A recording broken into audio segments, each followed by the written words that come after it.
Sekarang mari kita tentukan siapa yang lebih patut dihinakan. Cabut kerismu, Sultan.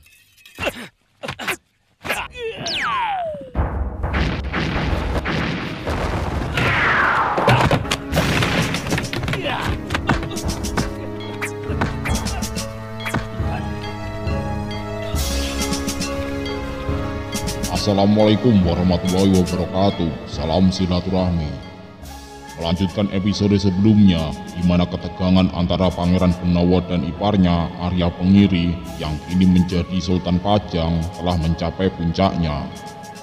Pangeran Benawa dibantu oleh Kanjeng Senopati dari Mataram akan menggempur habis-habisan kota Raja Pajang.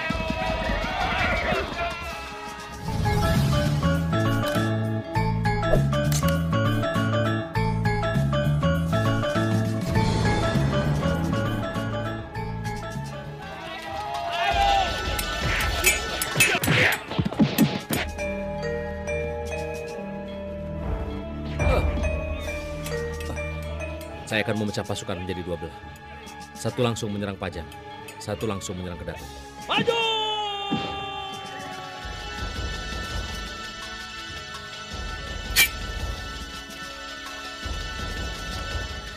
Pasukan Pajang, menyerahlah! Dengan strategi jitu dari Kanjeng Senopati, yang dimana kita tahu bahwa Senopati memang sangat ahli dalam hal siasat perang.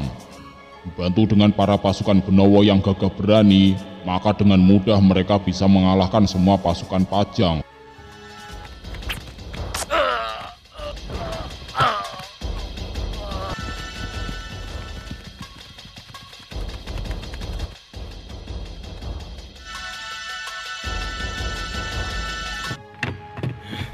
Melihat benteng pertahanan Pajang sudah dikalahkan, Sultan Ngawantipura, sang Sultan Pajang baru itu pun keluar dari istananya dan langsung berhadapan dengan Senopati ing Alogo. Senopati, ada dosa apa Pajang terhadap negerimu? Dinda Sultan telah berbuat semena-mena terhadap semua keturunan dan abdi Ramanda Hadiwijoyo. Aku berhutang budi kepada Ramanda Hadiwijoyo. Siapapun yang menyakiti Adi Benowo akan berurusan dengan saya. Sekarang mari kita tentukan siapa yang lebih patut dihinakan. Cabut kerismu, Sultan.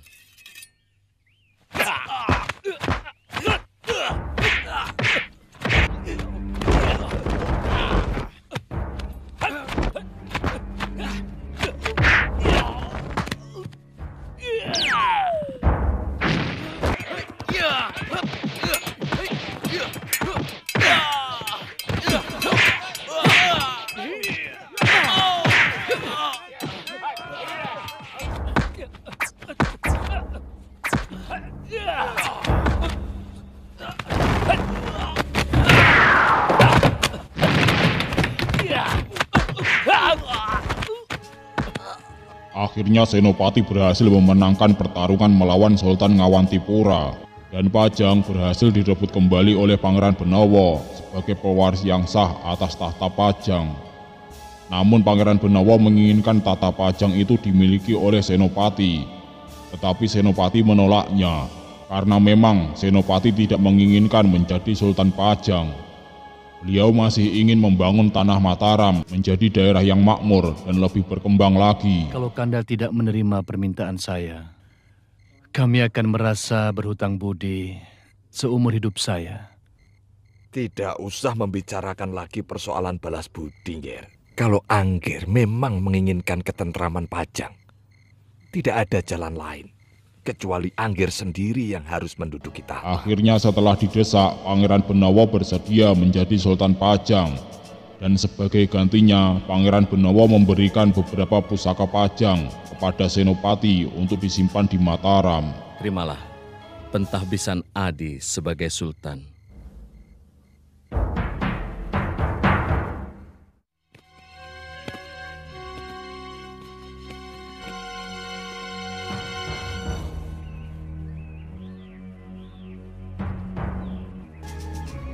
Keesokan harinya, Sultan Ngawantipura atau Arya Pengiri yang telah kalah akhirnya dikembalikan lagi ke Demak bersama dengan istrinya yang selalu menemani suaminya bagaimanapun keadaannya.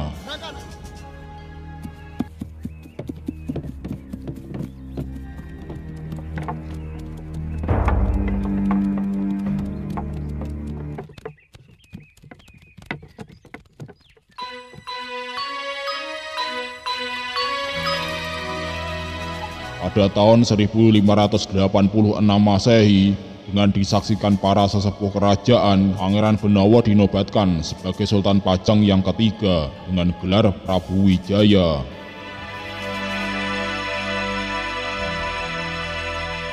Hari ini seorang sultan, Trah Baginda Sultan Hadiwijoyo, yang sah telah ditahbiskan. Patuhilah segala keputusan beliau.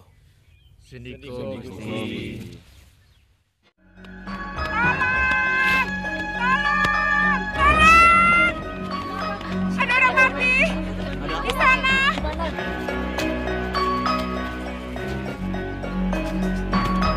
Beberapa hari kemudian, jauh di sebuah perkampungan terpencil di wilayah Pajang, telah digegerkan dengan ditemukan seorang warga yang telah tewas secara misterius.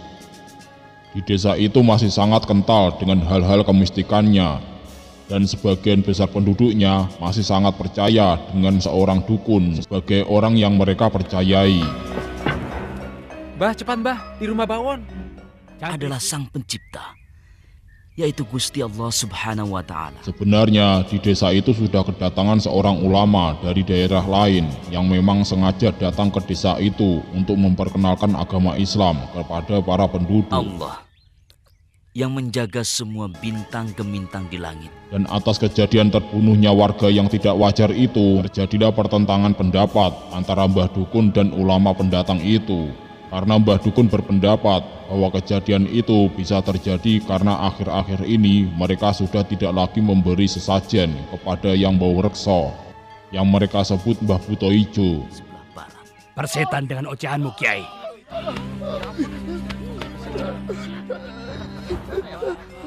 Jelas, Mbah Buto Ijo murka karena kalian sudah lama tidak memberi sajen. Segera siapkan sajen. Wah, kalau begitu kita ikut saja Mbah Dukun. Iya, bikin sajen. Ayo Mbok, pulang cepat, siapkan sajen.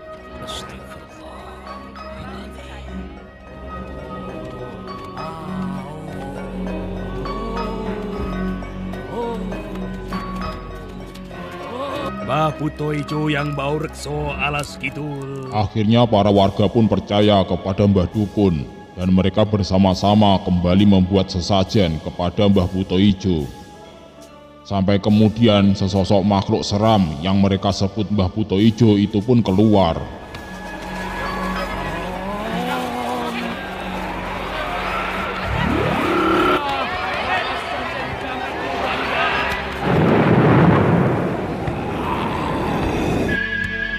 Berani-beraninya mengajak daerah. Namun tiba-tiba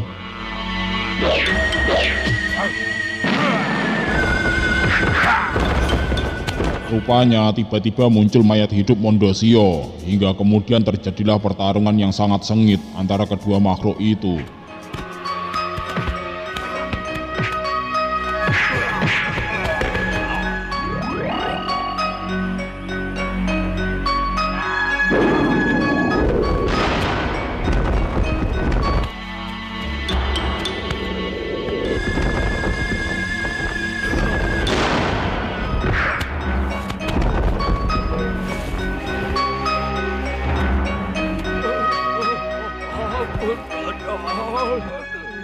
Pergi kau dari sini.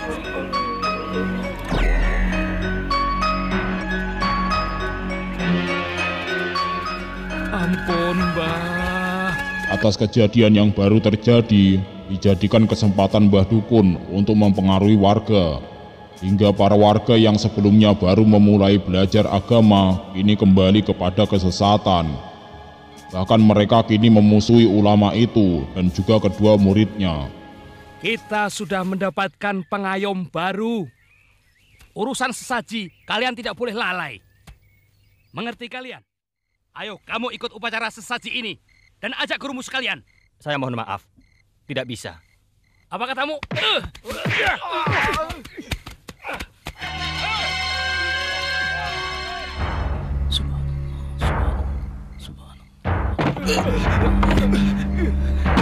Kiai, astagfirullahaladzim.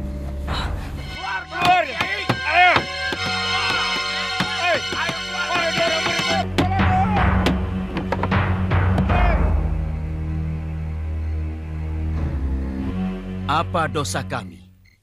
Kalian tidak pernah mau ikut upacara sesaji sebagai warga desa. Kamu harus bisa hidup rukun. Untuk perbuatan musyrik. Maaf, Ki. Kenapa yang bau reksa masih saja marah? Iblis itu akan terus melakukan pembunuhan. Keesokan harinya, sang ulama dan kedua muridnya pergi ke kota Raja Pajang untuk menemui Sinuwun Sultan Pajang.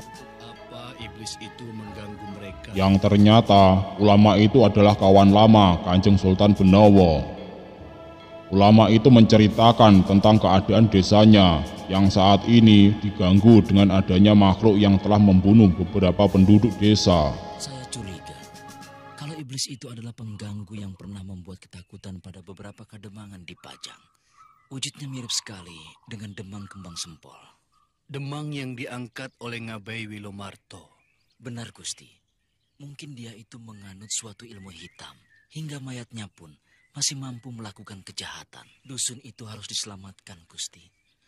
Di samping korban jatuh terus-menerus secara mengenaskan, hal itu juga akan mempengaruhi keimanan warga desa yang baru saja mengenal Islam. Saya akan berusaha, Kiai. Terima kasih, Gusti.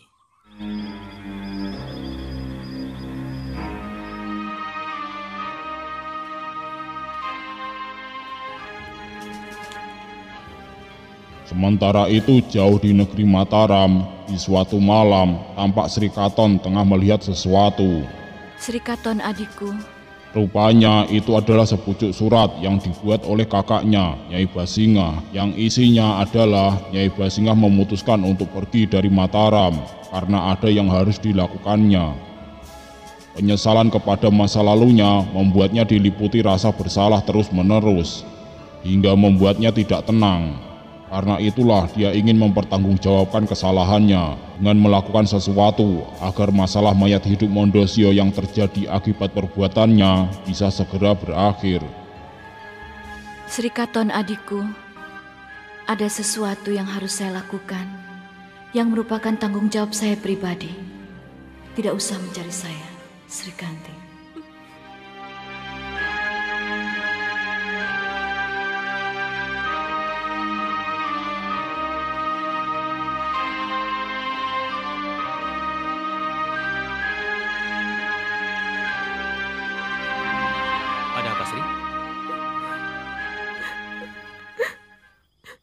Yukanti, Kang.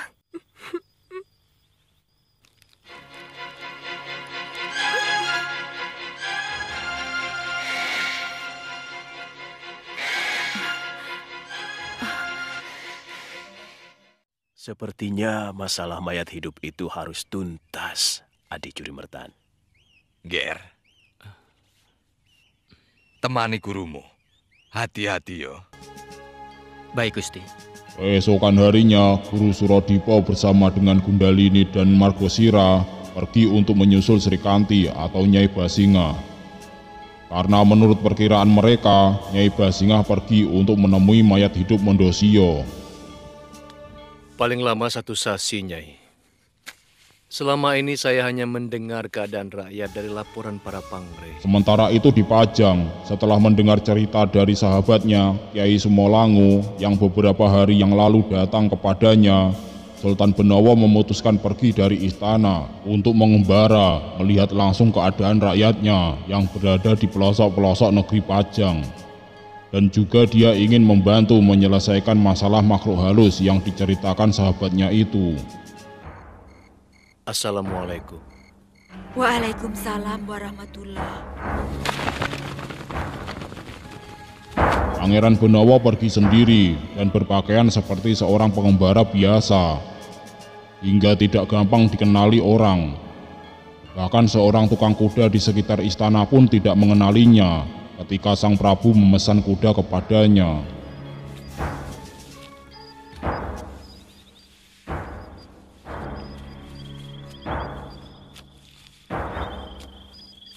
Kisana yang pesan kuda tadi siang. Cepat siapkan kudaku, Dongso. Iya, iya.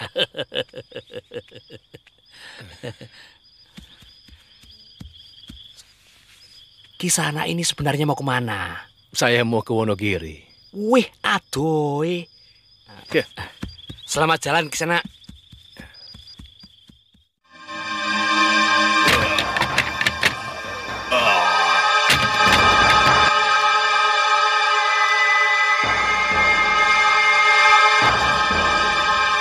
Kembali di sebuah desa terpencil yang saat ini tengah dilanda teror kedatangan makhluk mayat hidup Mondosio. Mbah Dukun yang selama ini mempengaruhi warga untuk menyembah kepada yang bau reksa desa itu, tiba-tiba didatangi mayat hidup Mondosio, yang tentu saja kedatangannya untuk membunuh siapa saja yang ditemuinya, tak terkecuali si Mbah Dukun itu sendiri.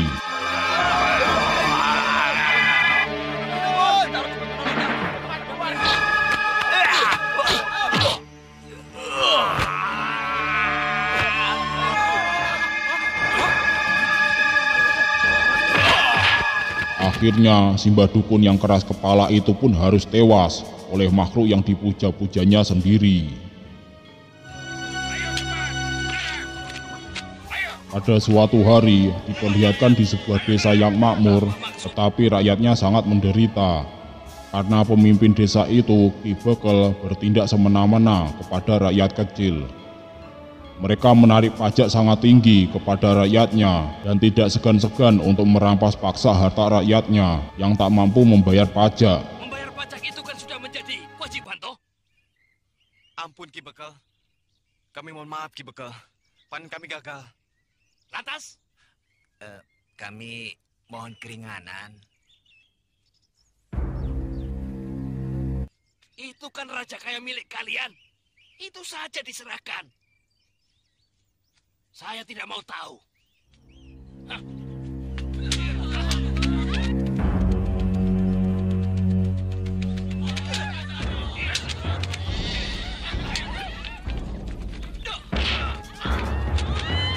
Tiba-tiba datanglah seseorang yang menyelamatkan para penduduk dari tindak kekerasan para anak buah Ki Bekel.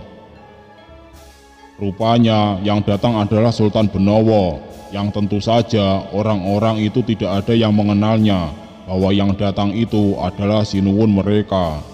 Begitu perlakuan seorang pamong kepada rakyatnya sendiri. Siapa kamu? Mana Ki Bekelmu? Berani-beraninya ikut campur. Kamu tahu siapa saya? Aku di sini, wakil sultan.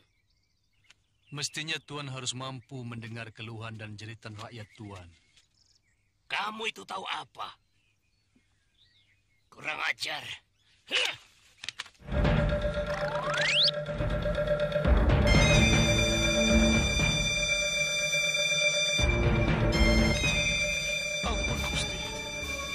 Alangkah terkejutnya Ki Bekel yang sombong itu ketika menyadari bahwa yang ada di hadapannya sekarang adalah sinuwunnya, Sultan Pajang, Kanjeng Sultan Benowo.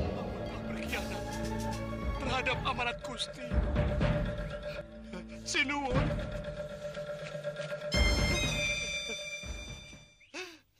Ampun Gusti.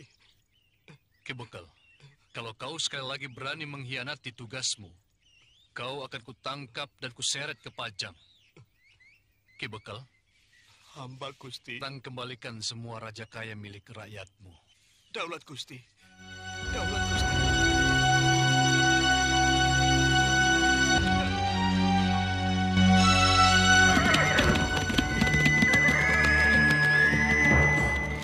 Gunung Kumulan masih tetap menyimpan keanehan-keanehan yang menakutkan. Turun. Beberapa hari kemudian, diperlihatkan Guru Surodipo, Gundalini, dan Margosira tengah dalam perjalanannya menyusul Nyai Basingah dan juga untuk mencari mayat hidup Mondosio. Rupanya mereka ingin menuju ke Gunung Kemulan, karena menurut firasat Guru Surodipo, Nyai Basingah pasti pergi ke tempat gurunya di Gunung Kemulan. Baca ayat dan Al-Quran apa saja. Namun perjalanan mereka tidaklah gampang, karena Gunung Kemulan menyimpan banyak misteri yang selalu akan menyesatkan siapapun yang datang ke tempat itu.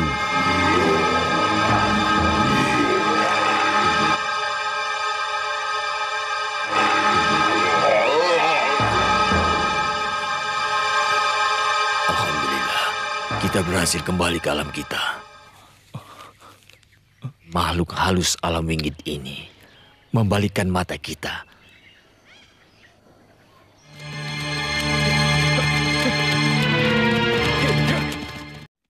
Saya mau ke Gunung Kemulan.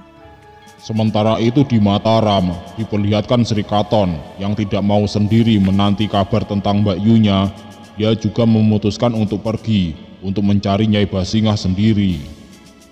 Dan rupanya Sri Katon juga berpikir bahwa Mbak Yunya tak mungkin pergi kemana-mana selain ke Gunung Kemulan, ke rumah gurunya dulu tinggal. Dan tentu saja sebenarnya ini sangat berbahaya untuk seorang Sri Katon pergi sendiri ke Gunung Wingit itu.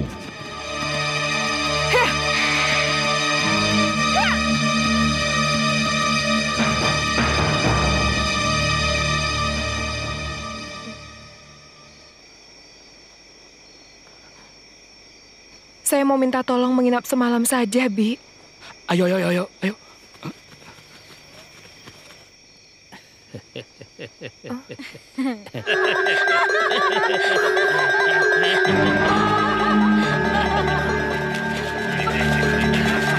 Dan benar saja, perjalanan menuju ke Gunung Kemulan dilalui Sri Katon dengan banyak rintangan yang mengganggunya. Bahkan dirinya adalah orang yang pertama bertemu dengan jin brojol dan mayat hidup Mondosio.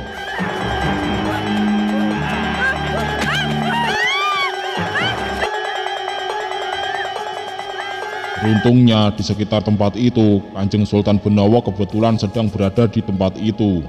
Hingga kemudian Sultan Benowo langsung menolong Sri Katon dari gangguan mayat hidup Mondosio itu.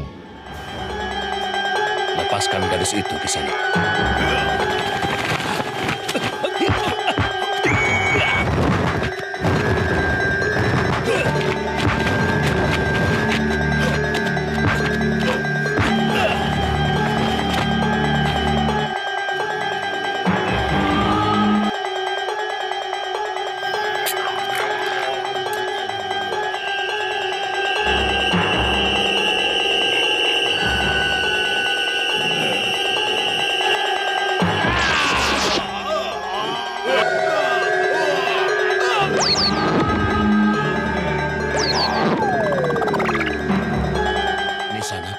Kenapa malam-malam seorang diri di hutan ini?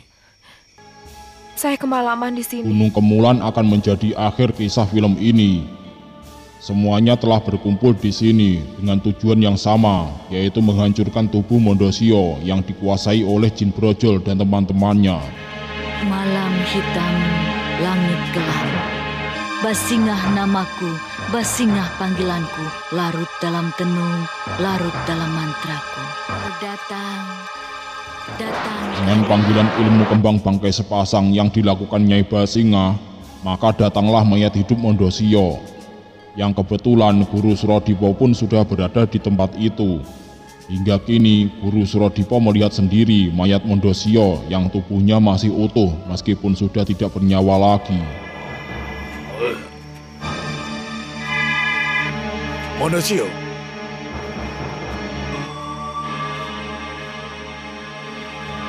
Tanpa pikir panjang, Guru Surodipo pun langsung mempertaruhkan nyawanya untuk bertarung melawan jasad muridnya sendiri.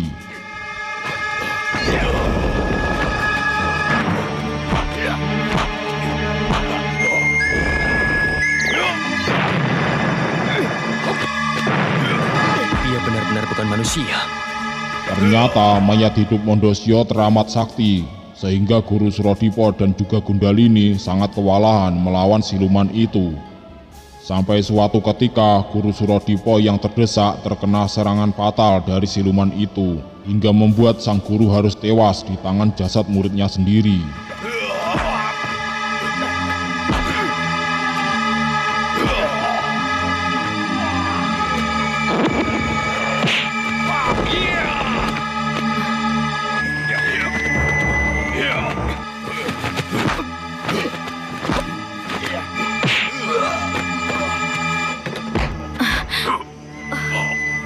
Gundalini, hati-hati.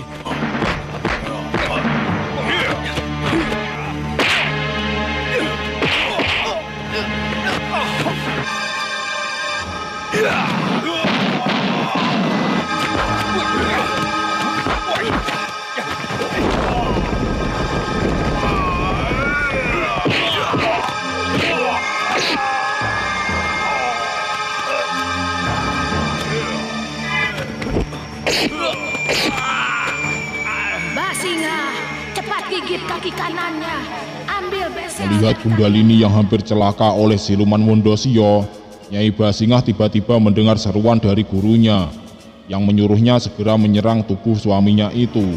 Kakak Mondosio, kamu benar-benar iblis. Hingga kemudian Nyai Basingah langsung nekat mempertaruhkan nyawanya untuk mengambil besel yang tertanam di paha kiri tubuh Mondosio.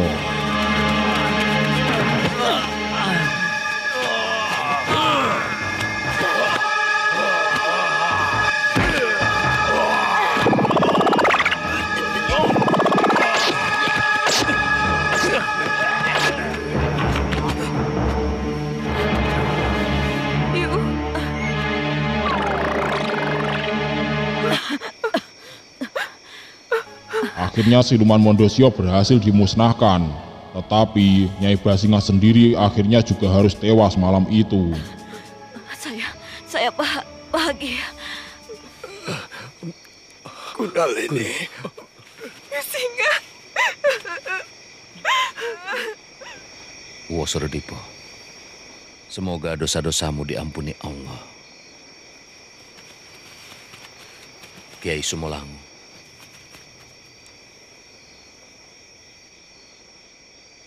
saya kagum dengan keberanian kalian.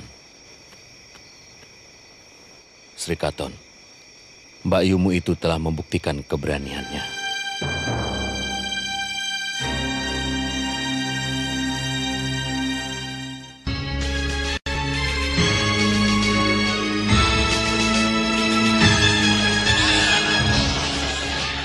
Demikianlah akhir kisah film Kaca Benggala, sebuah film yang menggambarkan cermin kehidupan. Apa yang kita tanam itulah yang kita tuai.